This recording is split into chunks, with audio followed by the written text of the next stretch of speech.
Hello everybody, my name is Nate the Effing Great. Welcome to another exciting edition of The Game Changer, of course on Spreaker.com as well as on YouTube, and also right now featuring live on Facebook.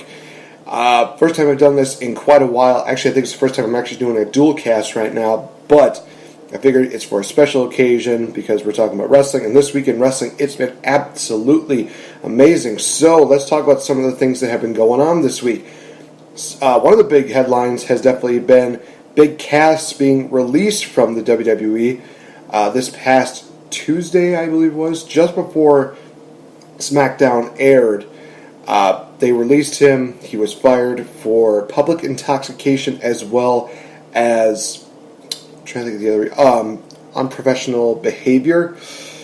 So, honestly, I mean, best of luck in your future endeavors, but at the same time, it's not one of those things where it's like, hey, I'm going to miss the guy. I don't know really what to really say. But I can say that he's probably going to be relatively big in the independent scene. I don't think he's going to be as big as how Drew McIntyre or maybe, say, Solomon Crowe, a.k.a. Sami Callihan is being, or a lot of the other people that have left WWE and gone on the independent scene. I don't think Big Cass is going to be that huge, but you never know. You have to wait and see. So, with that also, there is some other bad news that happened this week, and that is, of course, that Sami Zayn is actually going to be undergoing surgery because he tore not one, but both of his rotator cuffs on his shoulder. And that really sucks for him because actually the reports were saying that he was actually working with one rotator cuff already injured. So this may have happened during the match between him and Bobby Lashley at Money in the Bank. It really sucks because this really does show the kind of person that he is and the kind of wrestler that we don't deserve. Somebody who goes through injuries and he definitely gives his best. It's absolutely amazing how Sami Zayn does this. And the thing that sucks about it, since it is both rotator cuffs, he's going to probably be out at least until 2019. That is absolutely insane to think that this is a guy who didn't really get, well, actually I shouldn't say that because he did get injured by throwing out his shoulder, I think, a few years ago, if I'm not mistaken.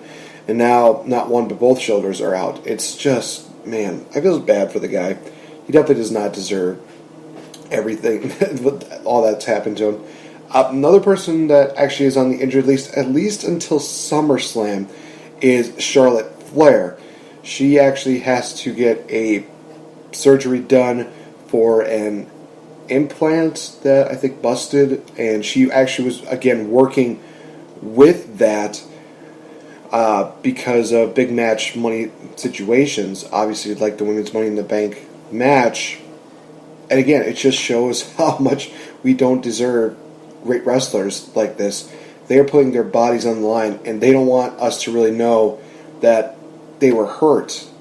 And that just really is admirable, but at the same time, it is kind of one of those things where I just think that they should have really focused on their health first and then focused on, making money and doing these big time deals. That's just my opinion, because I would much rather be at, the position that I'm in at 100%. I know that I would probably disappoint some people, but at the same time, like I said, it's all about taking care of yourself and staying healthy. So, Charlotte is out, Sami Zayn is out, and something tells me that list is just going to keep growing and growing as time goes on. I actually did not get a chance to do this yet, but I'm actually going to do it now. I'm actually going to do an NXT Takeover Chicago review. I'm just going to go over a couple of things that happened during that really quick, including obviously the taping that happened for NXT, in which we saw Danny Burch and Ole Lorcan take on the Undisputed Era's Kyle O'Reilly and Roderick Strong. Very good way to start off the match, the event, I should say. And these guys really put everything that they had on the line. It's really one of those things where the crowd did not like Danny Burch or Oney Lorcan, but as time went on, they really started seeing what these guys were capable of, and people started cheering for them.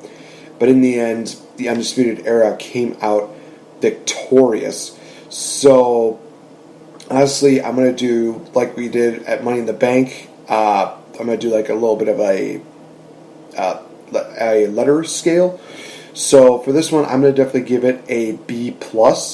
It was definitely above expectations, and it's definitely one of those matches that I really, really enjoyed. I think it was just absolutely amazing. The crowd got behind it. It was great. Honestly, it was really good. We had Velveteen Dream taking on Ricochet in what was honestly the dream match that I absolutely wanted, as well as a lot of other people wanted, and it delivered very, very well. We saw a couple of high-flying moves from Velveteen Dream that we were not expecting at all. He hit his cartwheel-ish finisher that he did, which was awesome. We saw Ricochet, of course, being high flyer, fast-paced, doing absolutely amazing with everything that he did in the matchup. The ending was just phenomenal. We saw Ricochet go for a shooting star press from his side of the ring to about the center side of the ring, but Velveteen Dream got his knees up, and then we saw Ricochet basically in the corner. Velveteen Dream just basically pulls an Xavier Woods where he's leaping from one corner to another corner trying to hit the elbow drop, but Ricochet rolls out of the way, and that allows Ricochet to hit the 630 senton splash on Velveteen Dream for the win. Absolutely an amazing matchup. I would definitely suggest people watch this, then watch it again and again. More than likely, I'll probably watch this after the show. So that one I'm going to give a -2. It was honestly very well done. I'm going to give it a solid A, actually. It was definitely, in my opinion, a match of the night. Everything was crisp. The wrestling was great. All in all, absolutely a tremendous matchup. We then go on to the NXT Women's Championship matchup, which was Shayna Baszler taking on the challenger of Nikki Cross. Nick Marvin, how's it going, my friend? It was a match that I really wanted to be focused on because it looked really good. Nikki Cross versus Shayna Baszler looked like it was going to be a really good matchup, but unfortunately, some fan decided to blow up a beach ball and start tossing it around, and that was one of those things where it's like, are you kidding me?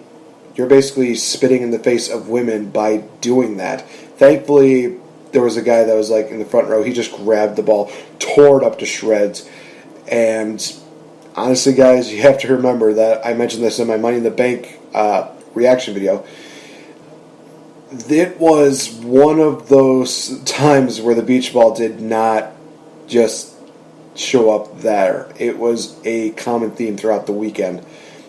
But in the end, we saw Shayna Baszler locking in the sleeper hold and making Nikki Cross pass out for the victory. Shayna Baszler is still the NXT Women's Champion. All in all, I thought it was a pretty decent matchup. I'm going to give this one probably a B-.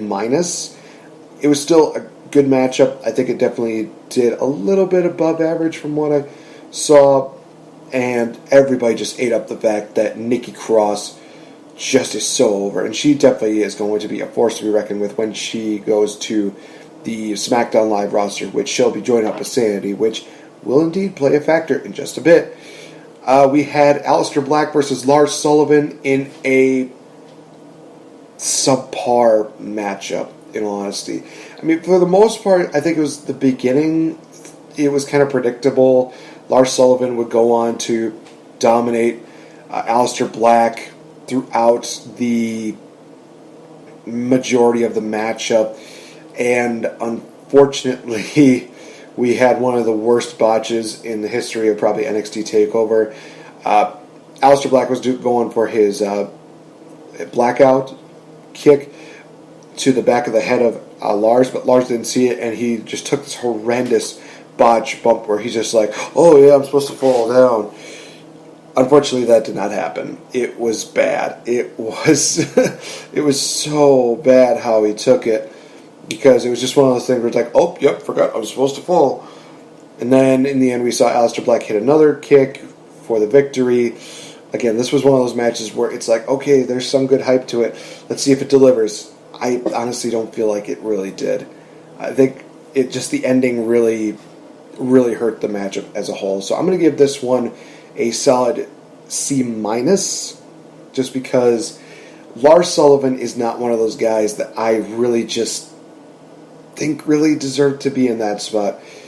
And honestly, I am very thankful that we have somebody else that's going to be a contender for the championship on a future episode of NXT. Well deserving.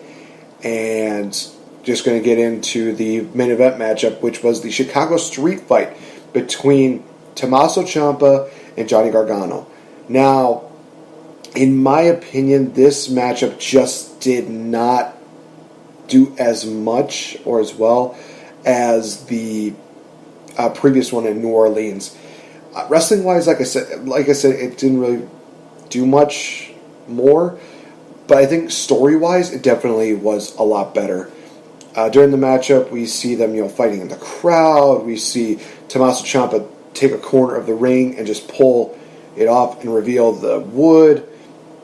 We see Johnny Gargano actually take Tommaso Ciampa and hit an air raid siren from a section of the stage through a couple of tables. There was even a spot where Johnny Gargano's ring was taken off by Tommaso Ciampa. He spit on the ring and he just chucked it. That was one of those things where it's like, oh, this definitely gets to be a personal rivalry in probably one of the best ways. They definitely found a way to make Tommaso Ciampa look even more like a dick than he probably even needed to be. This was where things got a little bit bad. And it was one of those situations where it's like, great going in, but then when we reached the final deal, it was kind of like, eh. So after Gargano hit the air raid siren on Ciampa through some tables, Ciampa's getting catered, is basically getting stretchered out.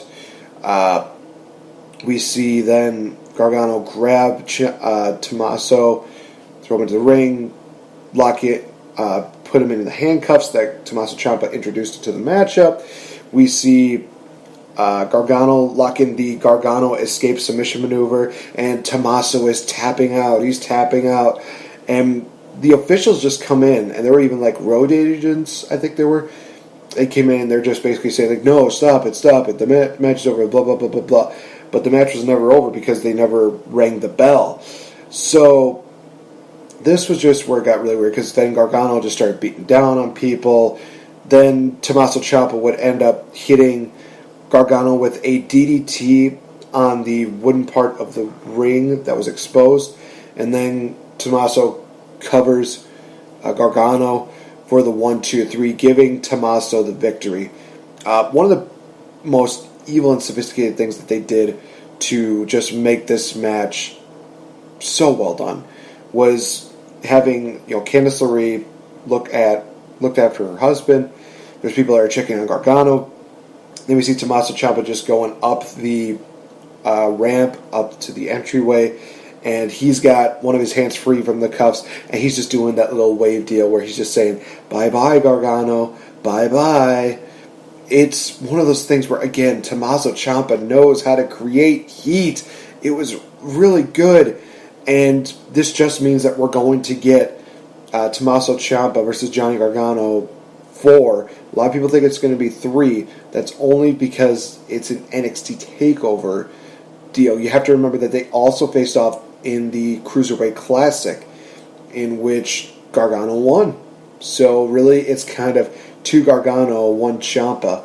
So it's looking to be a really good rivalry. Final grading for this one, I'm going to give this one B-, like I said, because again, it was good matchup. The problem was the ending. I felt like it just definitely took away from it. There was enough during the matchup that made it great, but the ending just really kind of made it into something where it's like, it just got really confusing at the end, where Gargano, he should have won because he made Tommaso tap out, but then Tommaso won because apparently reasons. I don't understand it. It was one of those things where it just got really weird, and I did not understand why they just ended it like that. But it is what it is. But anyway, it was still a good show. I think that honestly it's maybe about the same level as last year's Takeover, although the main event ladder match had that amazing deal with DIY where Tommaso just beats down our Gargano. It's one of those things I'm kind of torn between because there were a lot of good matches at last year's card. There's some good matches in this card. It's kind of a flip. I think I will take Takeover Chicago 1 over 2 just because there was a couple more matches on there that probably made it a better show. I'll probably talk about that in comparison in a future episode. But we go from that to Raw and SmackDown. And I actually do have my notes here on what exactly went down. So Raw took place this past Monday from Grand Rapids, Michigan. And it opened up with Alexa Bliss and Kurt Angle, in which Kurt Angle was presenting Alexa with the Women's Championship. And we see Alexa having this emotional deal where she's just talking about how she's very proud that she's the champion and she's just suckering the fans in and then just swerve. I don't care about the fans. It was still one of those things where it's like, Alexa, you're amazing. Bottom line. Ronda Rousey would come out and basically try to get the whole thing of Alexa. And Kurt Angle's trying to hold her back. Alexa goes on to just berate Ronda Rousey and just mess with her and said this phrase that, oh my gosh, so many people loved it, but there were a lot of people that definitely hated that, where she said that Ronda Rousey was nothing more than an overhyped rookie. That pushed Ronda across the line, took down Alexa, even attacked Kurt Angle. She beat down Alexa Bliss with the Money in the Bank briefcase, then beat down Kurt Angle with the Money in the Bank briefcase, and then we see her beat down on officials, and everybody's just going absolutely insane. They're like, "Oh my gosh, this is awesome! This is awesome!" Kurt Angle then suspends Ronda Rousey for what she did. In all honesty, there's a lot of people that are complaining about the fact that, oh, she's a part-timer, oh, shocking, she gets suspended. Here's the thing, though. That's what they kind of did with Brock Lesnar, too. But they also had Brock Lesnar quit, 2, maybe 3 times or something like that. And it makes sense in Ronda Rousey's case because she assaulted officials. She assaulted the general manager. Kurt's kind of on a little bit of a short leash because of Constable Corbin and Stephanie McMahon.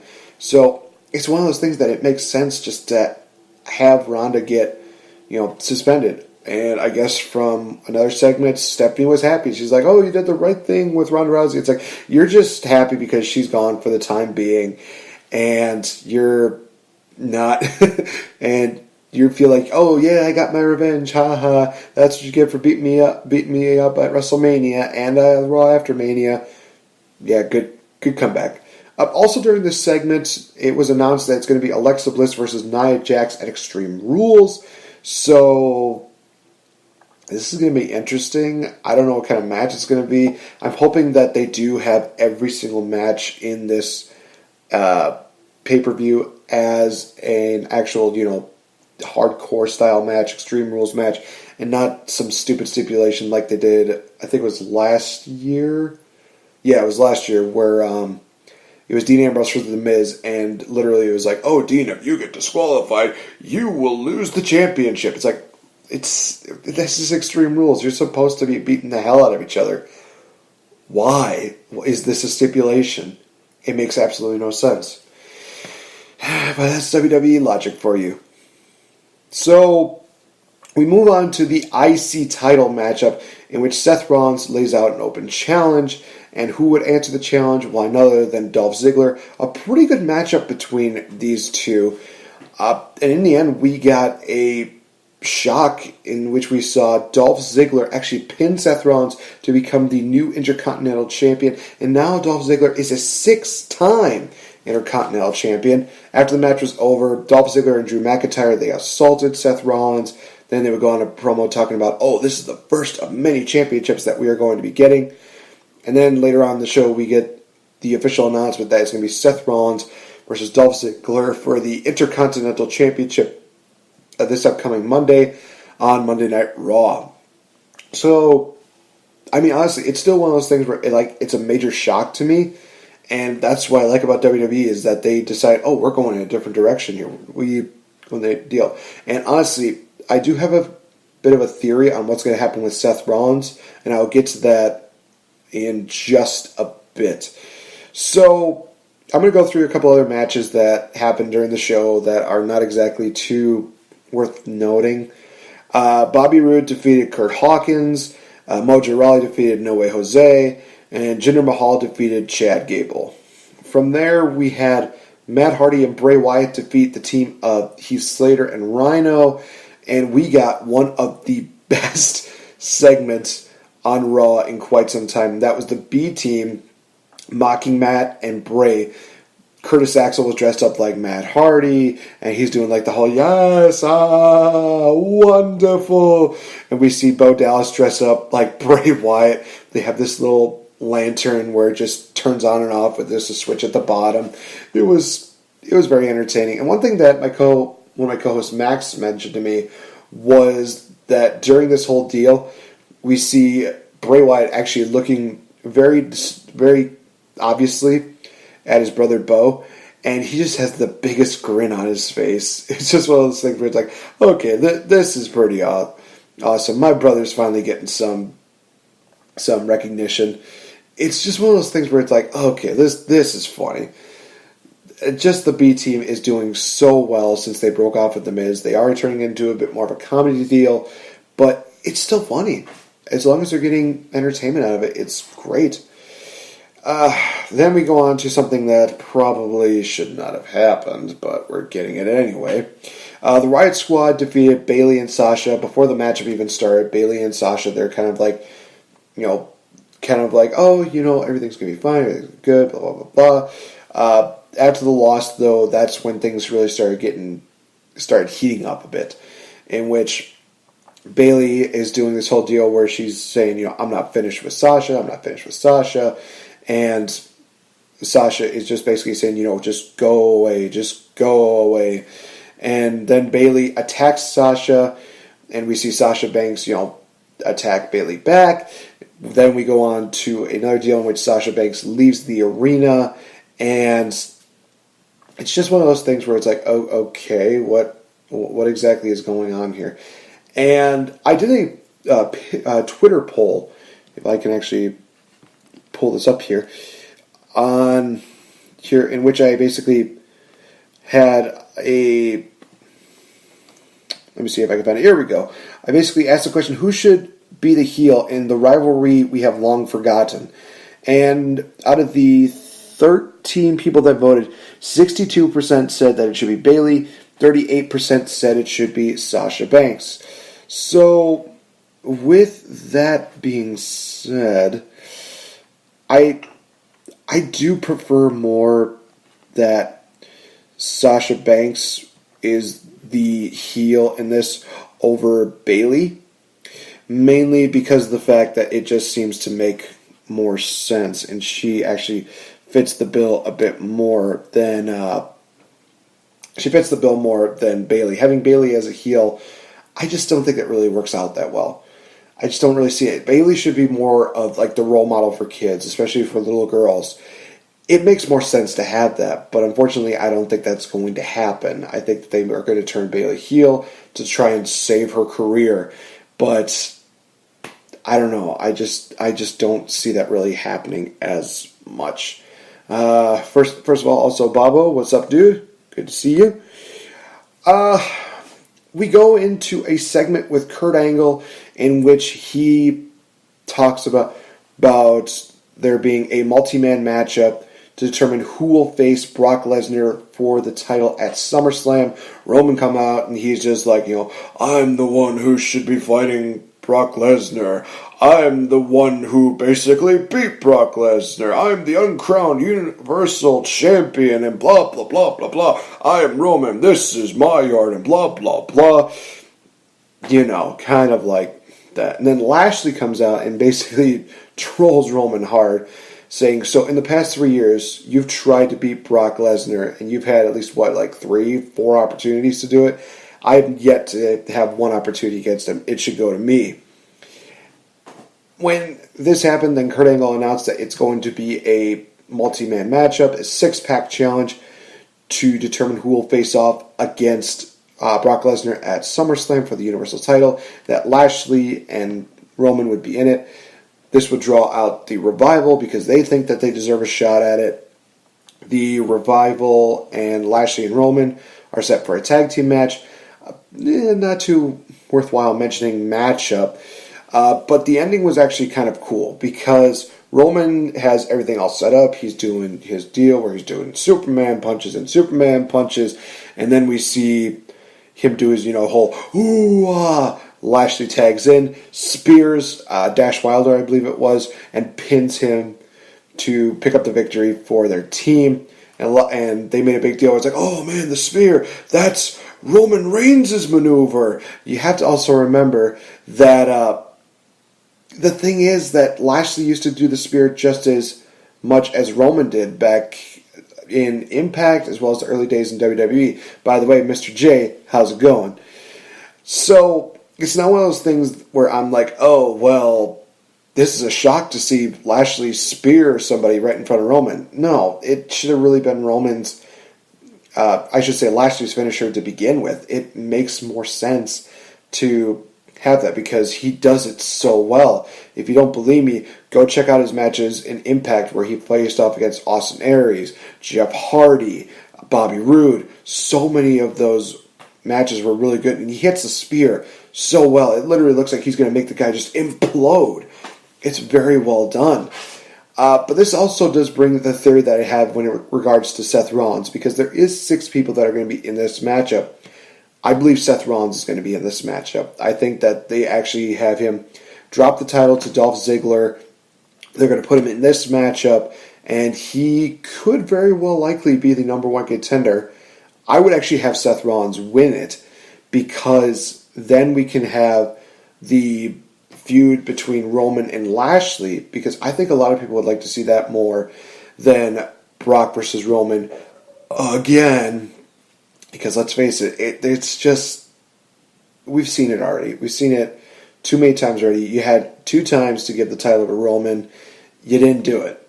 So why punish us even further with a match that's probably not going to be that good? Give us a matchup that is good in Seth Rollins versus Brock Lesnar. Hell, I think that they could even throw Demon Balor versus Lesnar, and it would be an attraction-made matchup, which is funny. I mentioned that because we saw Braun and Balor, which is really weird because they seem like they like to team these two up quite a bit, taking on Kevin Owens and Constable Baron Corbin. A pretty stellar matchup, and in the end, we see Baron Corbin actually get the pinfall victory over Finn Balor. That was actually one of the more interesting things about this, other than the fact that Baron Corbin was doing this while still wearing his suit. Like I said on Twitter, he's basically replacing Corporate Kane with the whole wearing the suit in the ring. I mean, he had everything. He had the dress pants, he had the socks, he had the shoes, he had the shirt on. It was absolutely hilarious, but also one of those things where it's like, okay, Baron Corbin is officially going to be a badass, isn't he? Yep, he is. Okay, that's awesome. Raw, for the most part, it had some moments where it was good, but again, 3 hours just seems like it's too much for a lot of people. I didn't get a chance to watch Raw or SmackDown, but I did get a chance to watch some of the highlights, so I at least know what went down. So, with that being said, I think I might be one of those people that's slowly thinking, well, it's kind of draining when you have 3 hours of just constant either good, constant meh, or constant just thumbs down all the way bad. You gotta keep that up for the entire show, and that's always a problem because they're always facing up against so many other people, so many other sporting events. But maybe their luck will turn around. Who knows? SmackDown Live. Hey, you want to know something that's funny?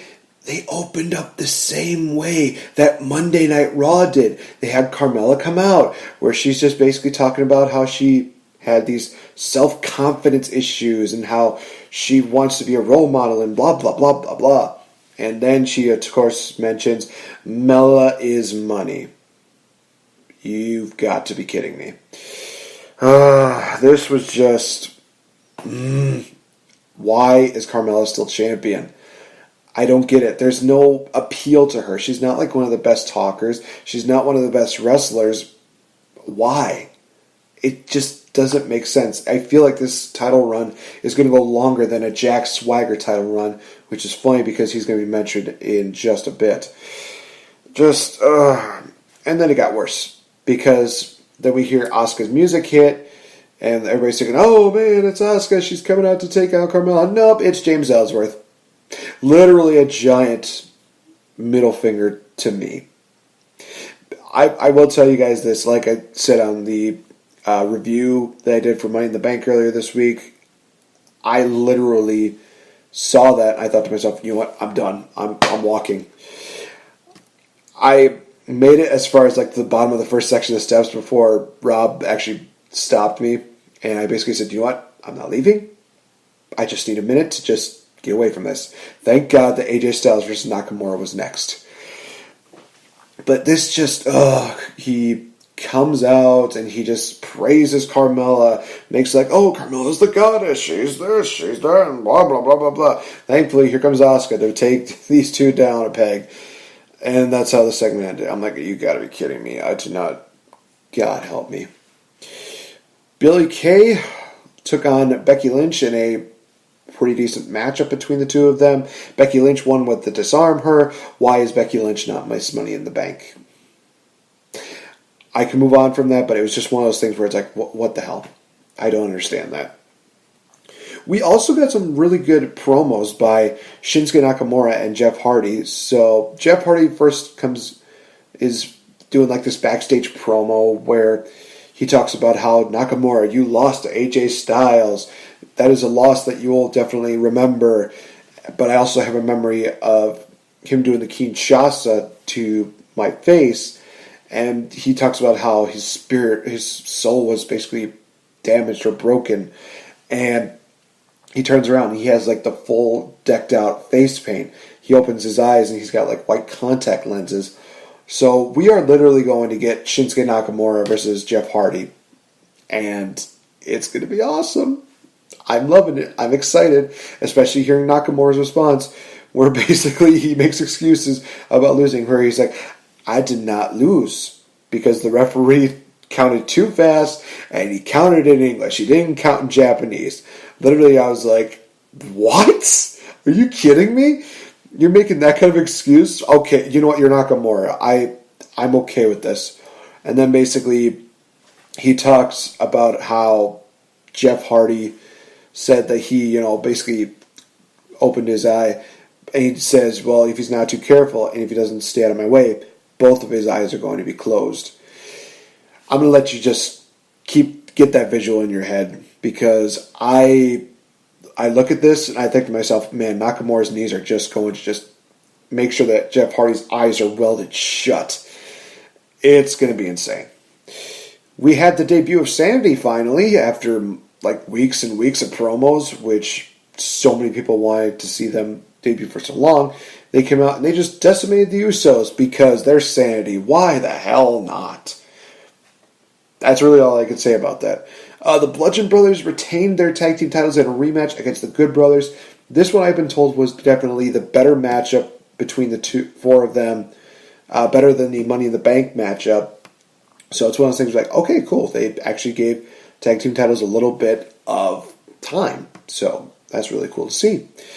Unfortunately, the Bludgeon Brothers won. So Good Brothers are not going to get a tag team title run in the future. Darn it. Then we move on to the SmackDown Live main event, in which we saw a gauntlet matchup between five competitors. It was Daniel Bryan versus Big E versus Samoa Joe versus The Miz versus Rusev. And it was a really good matchup. They spent a whole entire hour telling this story, so that was really good to see. Big E would be eliminated by Daniel Bryan with the running knee. Samoa Joe would be countered out by Daniel Bryan, which I actually think that's a smart way to do it, because then you not only keep Samoa Joe strong, but you would definitely make him say, he never beat me. It was by countout. That really doesn't count. Then the Bludgeon Brothers got involved, and they attacked Daniel Bryan, in which The Miz comes out, hits a skull-crushing finale, and pins Daniel Bryan. That's obviously going to really be a good fire to the feud. That is indeed the matchup that we were waiting for between The Miz and Daniel Bryan. Hopefully he resigns, because I believe they said his contract expires in September. So still got a few more months. But we really would love to see Miz versus Daniel Bryan before he goes. Please, just give us that matchup. In the end, we saw Rusev hit lock in the accolade on The Miz. Miz taps out. Rusev gets his first ever one-on-one WWE Championship opportunity against AJ Styles at Extreme Rules.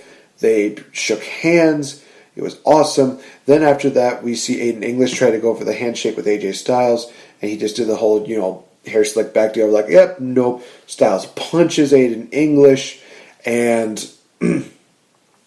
it's one of those things where it was actually very interesting, because AJ Styles, after doing that, Rusev just kind of was like, dude, why did you do that? It was one of those things where it's like, okay, so Rusev is still kind of a strong babyface, and this could be where we see the cracks between Aiden English and Rusev, because now Aiden English could be like, well, he attacked me, why didn't you do anything? He's like, dude, you basically showed him disrespect. Why? For what reason? It's one of those things where it would make sense to start doing it like that, but they need to do something bigger than just that to break the two of them off. Just being honest. So, yeah, we're getting some really good matches going into Extreme Rules so far. We got Alexa Bliss versus Nia Jax. We have the six-pack challenge for the number one contendership for the Universal title. So far, Roman and Lashley are announced. We also get AJ Styles versus Rusev.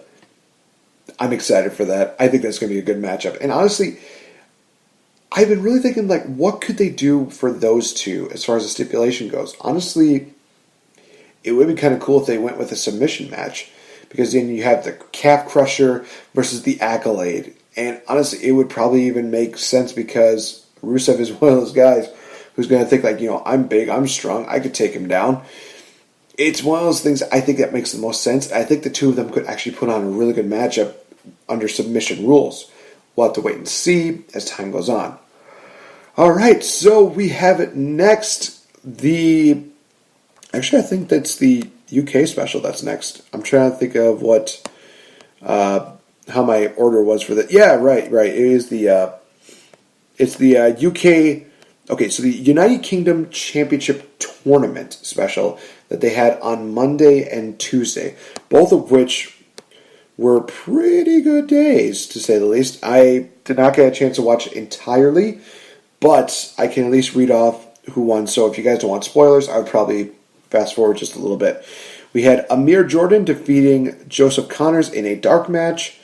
We had Zach Gibson defeating Gentleman Jack Gallagher in a quarterfinals matchup. Joe Coffey defeating Dave Mastiff in a quarterfinal. Flash Morgan Webster defeating Jordan Devlin in another quarterfinal. Travis Banks defeating Ashton Smith in another quarterfinal. We had a triple threat matchup to determine the number one contender for the NXT Women's Championship. It was supposed to be a fatal four-way that featured also Ginny, but Ginny unfortunately was injured, so they had to change it to a triple threat. Toni Storm defeated Killer Kelly and Isla Dawn, I believe. And then we had Zach Gibson defeat Flash Morgan Webster. Travis Banks defeated Joe Coffey in the two semifinal matches. We had a six-man tag team match in which we saw Pete Dunne, Trent Seven, and Tyler Bate defeating the Undisputed Era's Adam Cole, Kyle O'Reilly, and Roderick Strong. And then the tournament finals to determine the number one contender for the UK Championship. Zach Gibson would defeat Travis Banks by submission. All right, so we go from there. Follow me along. This will be good. We go into the next match, day. Dark match featured Ligero defeating Mike Hitchman. I actually really love Ligero. I think that he definitely needs to be signed by WWE. Don't worry, I'm going to get into that spoiler in just a bit.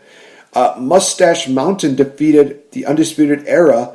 Mustache Mountain comprising of Tyler Bate and Trent Seven for the NXT Championships, which again is going to be another spoiler.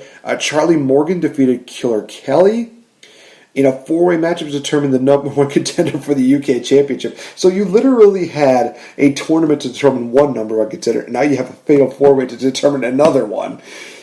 Dear Lord, this is kind of crazy, but at the same time, it keeps the ball rolling, so I have no problem with that. Noam Dar defeated Travis Banks, Flash Morgan Webster, and Mark Andrews. We had the North American Championship on the line as Adam Cole defeated Wolfgang. We had an epic tag team match which featured Aleister Black and Ricochet defeating EC3 and Velveteen Dream. Shayna Baszler defeated Toni Storm for the NXT Women's Championship via countout. Shayna Baszler, no, somebody needs to beat you for that title. And I will say this, that I think your opponent at NXT Brooklyn 3 is going to be the one. I'm not going to spoil that for anybody. And we had the main event, which was for the WWE United Kingdom Championship. We had Pete Dunne defeating Zach Gibson. During this time, actually it was on the first day, on 18th of June, they actually revealed that there was going to be a WWE United Kingdom brand, which would be known as NXT UK. So literally, they are probably going to sign all of the people that they had for the United Kingdom Championship tournament. That is really cool. I'm hoping that we get to see people like, Ligero get involved. Zach Gibson, I've heard a lot of positive things about him. There's just so many people on here that I would really love to see. They mentioned that there's, the UK Championship is going to be like their headliner. They're also going to have a women's championship as well as a tag team championship, which is why I think that having Trent and Tyler win the tag team titles on this event was very smart, because now they can definitely say that they are the champions, and maybe they can even christen them like Rob Van Dam did with the WWE title as the NXT UK Championship, whatever they want to call them. It's going to be one of those things where I'm looking forward to seeing what they do with WWE UK. And actually, some of the inaugural tapings are going to be on July 28th and 29th at the Cambridge Corn Exchange. So you can definitely expect those tapings to probably be on the WWE Network maybe within August, to say the least. I think that's probably the best. I think that's just the best bet, but I'm looking forward to this. The UK version of NXT is going to be very promising. All right, so next up on the agenda is to talk about Lucha Underground. First off, right off the bat, is this episode better than the first one? No, I think it's a little small. It's a little bit less than the first one, but it's still really, really good. We started off the show with Katrina going into King Cuerno's hunting room. She thinks that she's found the gauntlet, but it's gone. King Cuerno basically talks about how he gave the gauntlet away to somebody for safekeepings, and Katrina's trying to, get back her mortality, and she basically explains to King Cuerno, if I give the gauntlet back, then I can, get back my immortality. And King Cuerno basically pulled a Brock Lesnar where he just basically said, like, I don't give a shit about your mortality, girl. It was one of those things where it's like, oh boy, this is going to end well. Katrina then upped and vanished. They definitely did a great job of just showing the power that Katrina has in this episode. I'm really looking forward to seeing how much more how much more powerful she is throughout the episodes. A first matchup on the card was for the Trios Championships, in which we saw, I'm hoping that I can get this right, we saw Son of Havoc, Killshot, and the Mac defending against a team created by Famous B, in which it was, oh my gosh, I'm trying to remember the names of these guys. One name that definitely is on here is Jake Strong. A lot of people know him better as Jack Swagger. Was one of those things where as soon as I saw him in the trailer for this episode, I was like, oh great, we're going to get like the whole all American deal again, or the whole we the people. It's just one of those things where I looked at that and I thought, oh great, we're just no. I don't want this. But the matchup itself was just actually pretty decent, to say the least. It was a little underwhelming for some parts, but for the most part, I thought it was still pretty good. Next matchup on the card was actually for an Aztec medallion. They're bringing back the Gift of the Gods Championship. Yes. I am so happy that the Gift of the Gods is back. Sorry, I keep forgetting that I'm recording and I'm doing Facebook Live at the same time, so if I seem a little bit out of it, I'm trying to give fair attention. It's not easy. I don't know how some guys can do 2 girlfriends. It's very hard to give them both as much attention. But we had Drago taking on El Dragon Azteca Jr. in what was a really good matchup between the two of them. There was a lot of high-flying action, fast-paced, it was just so good. I legitimately thought, wow, this is one of those things in which we see 2 athletes really do, and I still stand true to what I said, that I would love to see El Dragon Azteca Jr. as the face of Lucha Underground, because he is legitimately the biggest babyface in Lucha Underground right now, with Rey Mysterio not seemingly being there, as well as Prince Puma's gone. I'm just very, very interested in seeing what they do with El Dragon Azteca, and this is just a step in the right direction. So, in the end, we see El Dragon Azteca defeat Drago to get an Aztec medallion. After the match was over, we see Johnny Mundo come to ringside, basically stating, oh, you thought it was funny that you could cost me the championship last week, Cobra Moon. Out comes Taya Valkyrie, or I should say Taya Mundo. She comes out, beats down Cobra Moon. Johnny Mundo takes out Drago. The two of them share a kiss and leave. So we're literally going to get Taya Valkyrie and Johnny Mundo versus Cobra Moon and Drago, probably in a really good tag match. I'm looking forward to it. It looks absolutely amazing. During this whole ordeal while it's going on, Katrina actually goes to Antonio Cueto and talks about how she needs a soul. She wants the soul of Phoenix. And Antonio is basically saying, well, what do you suggest? And she says, I want Phoenix versus Mil Muertes in a match, next week. And as soon as she says the name of the match, Grave Consequences, literally I was just freaking out. It's one of those things where I'm just kind of sitting there smiling, and then I look over at my friend Max, and we're just literally just screaming like little girls, like, yes, we're getting Grave Consequences. It's coming back. It's awesome. And it's kind of funny because there's a funny line during this whole entire deal. I think Antonio Cueto said something along the lines of, if you really want something, all you have to do is use the door. And then Katrina just leaves. She just vanishes. It's one of those things where it's like, okay, that's kind of funny. That is pretty funny.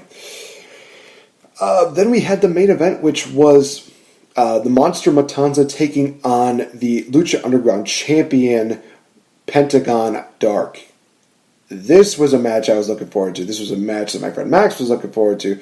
It looked to be an absolutely amazing match, and it absolutely was an amazing match. We saw Matanza throwing around Pentagon like a ragdoll. We saw Pentagon using his speed, his agility, his ring knowledge to basically try and take down Matanza. It was a really good matchup between the two of them. There's a point where Pentagon Dark takes his glove off. He rips open the jacket of Matanza, just gives him a nice good smack on the chest. It was amazing. It was amazing just to see that. And then Pentagon tries to do it again, and he hits the ring post, and it's like, oh, son of a gun.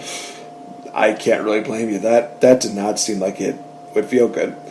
The ending sequence was absolutely insane between the two of these men. We see Pentagon just laying everything he can. He's just doing super kicks. He's doing elbows and blah, blah, blah. We see then Pentagon hit a destroyer, a flip pile driver, or in this case they call it Mexican destroyer, on Matanza. Then he hits a second one on Matanza, and literally I'm like, oh my god, this is amazing. If he goes for a trifecta, this is going to be just a crazy matchup. No, he decides, you know what, I'm going to go for my deal. So he does the signal of, cero, miedo, grabs Matanza, has him set up for the package pile driver, and he lifts him up and he hits it. Oh my god, that was just absolutely amazing. Both myself and Max, we just had our jaws on the floor like, what? Did that really just happen? Then by the time we see the 1, 2, 3, it's like, holy cow, Pentagon did it. It was absolutely amazing. We see Antonio Cueto basically yelling at Matanza, saying like, you're worthless, you're not worth the time. He's just yelling at him, and Matanza's just really scared of him. More scared than what Dario was to Matanza. But you have to remember that Antonio is Matanza and Dario's father, so there has to be that kind of respect, but also fear for knowing that they are the elders, and they seem to have more power over you. We saw Matanza basically just retreating behind Antonio. Pentagon, oh man, I loved this though. The end of the match, after the match was over, Pentagon tried to do the whole deal where he tries to basically break the arm of his opponent. He tried doing that to Matanza. Did not happen. Matanza just overpowered it and got out of it. It was, wow. It really just was one of those things where it's like, okay, Matanza's not going to have his arm broken. Okay, this is just, wow. We also had a bit of a surprise in which the show was just about to end, but then Sami Callihan, a.k.a. Jeremiah Crane, I should say, in Lucha Underground, he comes in and he's just talking about how he wants a piece of Mil Muertes, and he's just saying, add me to the matchup next week.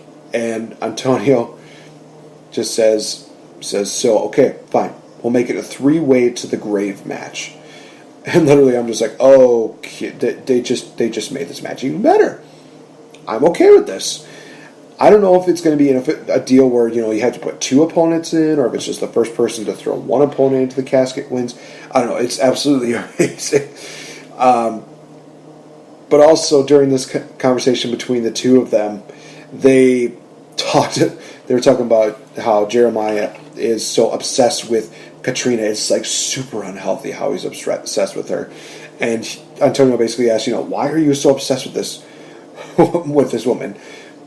And then Jeremiah is just saying, like, well, have you seen her? And then Antonio's like, okay, good point. It's just one of those things where it's like, what the absolute hell is going on here? But it was awesome. I absolutely loved it. I think Lucha Underground is, again, doing such an amazing job of just hook lining and sinkering people into watching these episodes. It's just great. I absolutely love it. It's going to be one of those things where I'm just going to keep enjoying it. And as time goes on, we're just going to have a lot more fun with Lucha Underground. All right, so that is going to wrap it up for this edition of The Game Changer, talking about wrestling throughout the week. Also, actually, I should probably also mention this. that I did a poll also, a 4-way poll, between Raw, SmackDown, Lucha Underground, and NXT on who had the better show. Thank you to the 15 people who voted.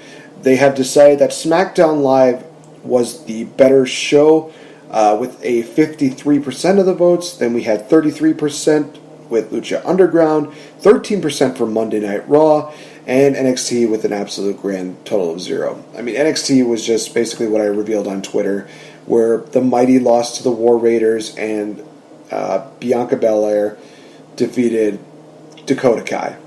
That was really all it was for those two. Those were two really good matches, but it was, like I said, it's basically what I spoiled. So, like I said, now I can safely end the episode. So be sure to give us a follow here on Spreaker.com as well as on our Facebook fan page. Right here, you guys that are listening to this live on Facebook, give us a like. It's facebook.com/changing up the game. You can also give a like to one of my co-host pages, VictoriBelleCosplay. Also, as well, be sure to look up Bells of Fury. Give them a like because they are absolutely awesome doing cosplays as well as comic stuff. Just check them out. They are definitely worth watching. I got the chance to meet Mr. Rob Fury this past week. Really great. Definitely go check out his pages as well. If you want to give me a follow on Twitter, go check out @RealEffingGame, in which I will be tweeting anything about wrestling, anything about movies, anything that I can possibly get my, fingers on for tweeting. Also, if you want to give a follow to my co-host, Mr. Max Beatty, you can give a follow to him @AgentCooper1989. Be sure to do that for him. That would be awesome. Give us a subscribe here on our Spreaker.com as well as on the YouTube page, which is youtube.com/The Game Changer Network. I've been actually uploading a lot of videos from the NXT Takeover weekend, which you could check that out. You could check out the other NXT Takeover review that I did with Evan, as well as Rob Fury and Nate. It's actually a really good video. Go definitely check that out. And with that being said, I can wrap up this episode. I wanted to start off the episode with this, but I felt like it was a better way to close it. Unfortunately, this past week we did lose a very strong person in the wrestling community. Unfortunately, ladies and gentlemen, the man that they call Vader passed away this past week. He had a month-long struggle against pneumonia.